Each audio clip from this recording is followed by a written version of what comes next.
Can y'all really believe that it has been 2 years since I recorded a video? And that's why I wanted to record a video titled The Roller Coaster Ride of Being a Single Mother. Because if you're still here with me, then you know how hard it is to be a single mother. You know at times there's highs. You know at times there's lows. You know at times there's in-betweens. But there's no easy task to being a single mother. First, I want to say that if you're still here with me, hey girl. If you're new to the channel, welcome back. Y'all, these last 2 years have been a roller coaster ride for me.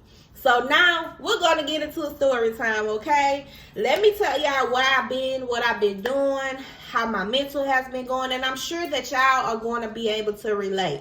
So if you're still here with me, make sure you drop a comment and say, hey girl, I'm still here. If you've been a part of the channel, then you know that I have a 15-year-old son. You may not know his age, but now you do. He's 15. He just turned 15 back in September. If you've been a part of the journey, you know that we relocated to Texas about in 2018. So it's been almost 7 years ago roughly, because it's now January of 2025. Happy New Year. We relocated back in 2018. We stayed in Austin up from 2018 up until 2022. So you may not have known because I have not done a video, but we have relocated again to Dallas, Texas. So we have relocated again to Dallas, Texas. We've been here since October of 2022. So we've been here going on 3 years, so roughly about 2 years and some months. It's been a journey. It's been a journey. When we first got here, we moved into an apartment. But I was in over my head. Y'all, I always do stuff to where I'm in over my head, okay? I always try to step out on faith. And there's nothing wrong with stepping out on faith, because if it does not work, you will not regret it. And you also learn, you'll learn from the things that did not go right. So that's been my story since I relocated to Texas. I've done a lot of things wrong, but I've also done a lot of things right. We moved to Dallas, Texas. I moved into an apartment. When we moved here, I was just laid off from my job, but I was going to be starting a new job. I was working at Amazon part-time. The night shift, it was like 9 to 2 a.m. So then I would get off from that job. I started my new job, which I had to be there at 6 a.m. y'all. So yes, I only got about 2 hours of sleep after I got out. But by the time I started my new job, I was so behind and so drained, and I could not catch up on what I needed to do. So I just decided that we were going to move into a hotel, okay? So if you're in the Dallas area, then you know that there's a lot of budget suites here. They're long-term hotels for people who, need to catch up. So when I moved there, I was paying about $320 a week, which was about $1,400. It included all the bills. It was a 1-bedroom efficiency apartment. Well, I won't say it was an apartment, because they have kitchens. They have the living room, they have a bathroom, and they also have one room with the little closet. But actually, if you have teenage kids, then you know that you can make it work, but it's going to be a struggle. So we moved there, and I gave myself 6 months. I said I would be on my feet in 6 months, right? So it was a hard 6 months. It was a long 6 months. I worked 2 jobs for a month, then I quit one job, and I was able to work my new job because, the pay was good. They was offering overtime. So it was a great job. So I was able to quit that job. So I gave myself 6 months. And when I gave myself that 6 months, I stuck with it. We moved in that hotel in April of 2023. We moved out in October of 2023. So you do the math.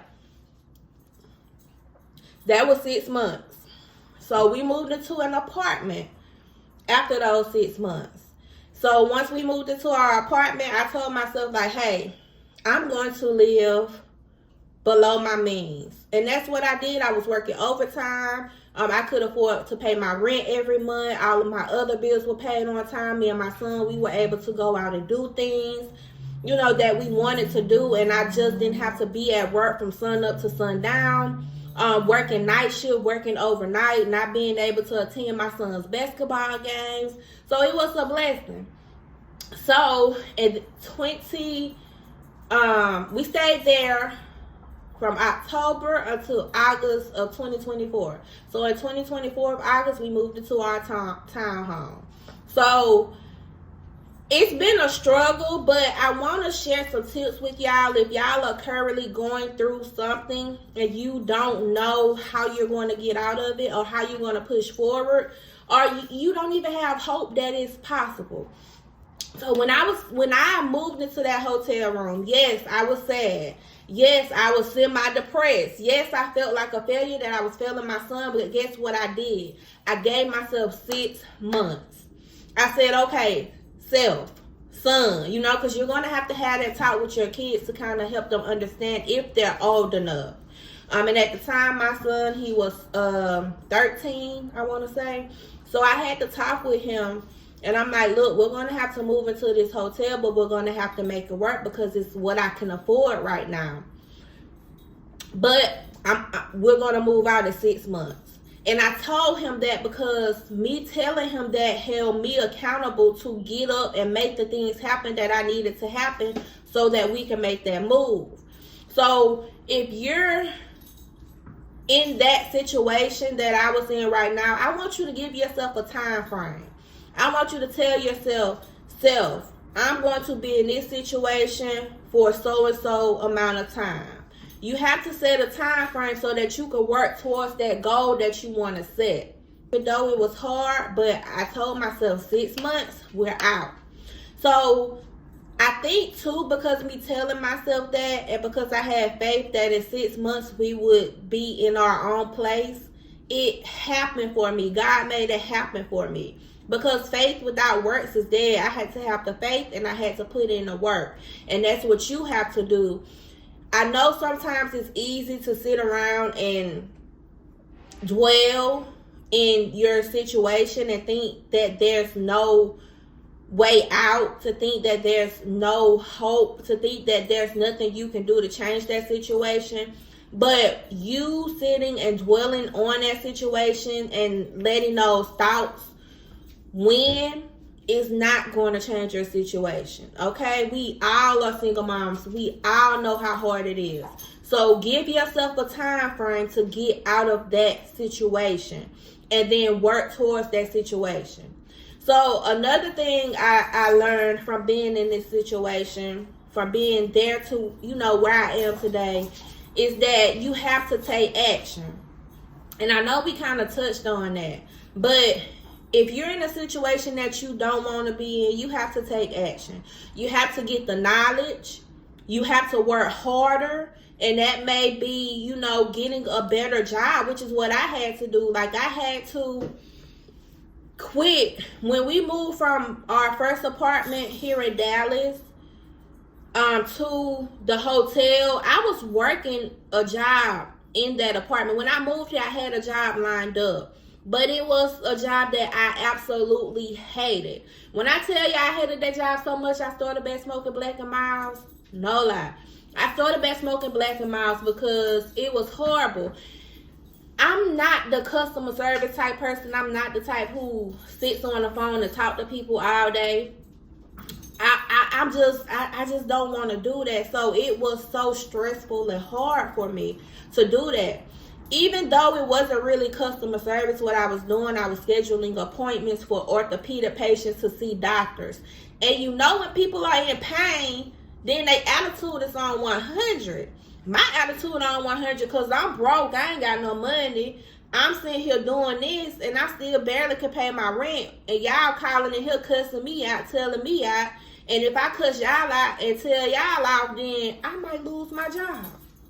So it was very stressful, and the hours was horrible too because they were on California time zone, which is 2 hours behind us. So I was working from 10 a.m. to 7 p.m., which is all day long. So I made a decision to quit that job, y'all. I quit that job and we moved into that hotel. I'm not telling you to quit any job. I'm not telling you to move into any hotel, but I don't know your situation. You know your situation, and you have to make the best decision for you and your kids, whether that means taking a step back to move 2 steps forward. You have to make the right decision based on your current position that you're in. So don't think that I'm telling you to do what I did, because that may not be your solution, but that's what I did. I quit that job, put all of my stuff in storage, and I moved into a hotel. And then I found another job, which is the job that afforded me to pay all of my bills, and move from that hotel into our 2-bedroom apartment. The same job that helped me move from that 2-bedroom apartment to a townhome. So you have to make sacrifices. You cannot expect different if you're not going to do different. You can't have different and better if you're going to do the same thing that you've always done. You also can't have better if you're going to fear making a change in your life that will help you and your kids. So you have to determine what is the best course of action for you in order to move forward. And sometimes you have to step back to step forward. But in the end, it's going to all be worth it. Another thing I learned while in that situation is that a lot of single mothers struggle due to financial illiteracy. Like, a lot of us don't understand the importance of credit. A lot of us don't understand the importance of saving. A lot of us don't understand the importance of investing. And I do think that a lot of us don't understand those things because we're in survival mode. When you're struggling to put food on the table for your kids, you're not thinking about saving. When you're struggling to pay your rent, struggling to pay a light bill, struggling to pay a car note so that you can have transportation to get to work, to provide for your kids so that you can have transportation to take your kids to get an education, you're not thinking about investing. You're not thinking about credit. You're thinking about how you're going to get your next dollar so that you can survive in this inflated world that we live in. And I understand. I definitely understand. But take small steps. I encourage you today to pull your credit report. See what's on it. You know, you can get a free credit report from annualcreditreport.com. You can get a free credit report. Pull your credit report and see what's on that credit report and start from there. You can also email me at hello@singlemomsuccesscode.com, and I'll be happy to direct you in the next steps. But you want to see what's on your credit report. You want to try to start saving, and you can put $10 up, $10 every payday. $10, and don't just put it in a bank. Open a high yield savings account to where you'll be paid to add money to that bank. They'll give you interest every year on the money that you save. So make your money work for you. It's small things that you can do. And I know that sometimes it's really not a lot we can do as single moms, but it's always something we can do that will help our future. So take some time to get literate, in your finances. Take some time to sit down and learn how to repair your credit, because if you don't know, how can you teach your kids these things? It's important for us to know these things.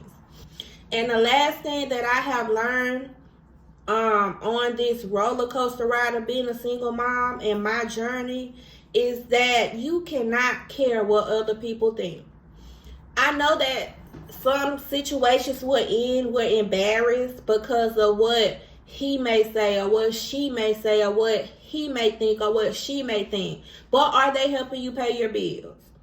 Are they helping you raise your kids? Are they putting food on your table? Are they there as a shoulder to lean on when you're having those mental weak days? Are they there? If the answer is no, then why does it matter what they think? Why does it matter? They there when you get that late past due light bill notice, that disconnect notice? Are they there when you don't know how to parent your kids correctly? Are they there giving you advice and helping you to do that?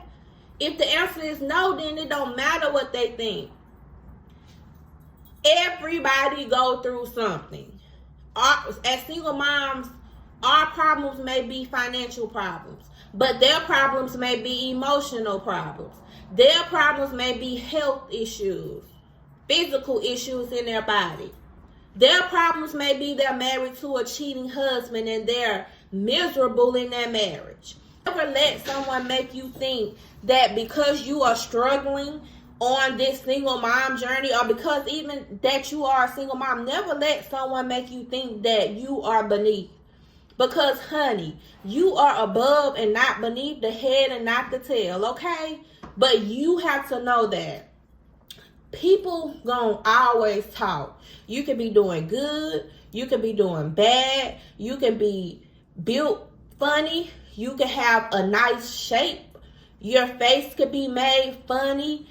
People are going to always talk about something. So why let that bother you? Why let that deter you? Why let that add to the load of things we already have to worry about as single moms? I want you to be the best you that you can be. This is 2025. I know that we can be successful as single moms. I know that we can work on our credit. I know that we can start businesses, because these jobs, if you ain't got no bachelor's, master's degree, and even when you do have one of those, it's still not enough to pay all the bills that we have and take care of the kids that we need to take care of. So the only other solution is having a side hustle or starting a legitimate business where you can bring in an extra source of income and have time freedom. So it's 2025. I believe that we can do those things, and I don't want us to continue letting things stand in our way. I don't want us to continue letting the way we think stand in our way of doing the things that we want to do in this life. I want us to enjoy the journey, enjoy the roller coaster ride, but I also want us to thrive while we're on this roller coaster ride. I want us to learn while we're on this roller coaster ride. And I want us to be a support system for each other while we're on this roller coaster ride. So that is my rant, y'all. Thank you for coming to my Single Mom Success Coach Talk. I appreciate y'all if y'all still here. I thank y'all for still rocking with me, even though, these past 2 years have been rough. I didn't feel like I could encourage y'all because it was kind of hard for me to encourage myself. But I think that journey was necessary in order for me to be here talking to y'all today. So I love y'all. Again, if you have not come in and letting me know that you still rocking with me, make sure you drop that in the comments below. Let me know that you're still here. I love y'all. And make sure you check the description bar to see how we can connect a little bit more. I created a Facebook group. You can email me. I'm here. I'm active on Instagram, so check the description link. Let's get it together, y'all. Let's network. Let's come together. Let's support each other, because we can do a lot with support. Okay. I love y'all, and I will talk to y'all later.